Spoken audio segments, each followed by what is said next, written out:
Denise Cariesta sindir video mesra Ayu Dewi dan Reggy Datau. Artis Denise Cariesta kembali menyindir video mesra yang diunggah oleh Ayu Dewi dan Reggy Datau.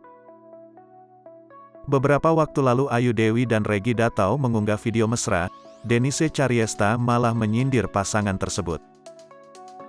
Tak henti cari sensasi, Denise Cariesta kembali menyindir Ayu Dewi dan Reggy Datau. Baru-baru ini memang Ayu kerap memposting foto mesranya dengan suaminya itu. Di antara sekian banyaknya, ia mengunggah videonya tengah bermain golf bersama Reggy beberapa waktu lalu. Di sana, Ayu menempelkan pipi Reggy ke wajahnya dengan mesra. Presenter tersebut pun juga terlihat bermesraan dengan Reggy sambil membuat video TikTok.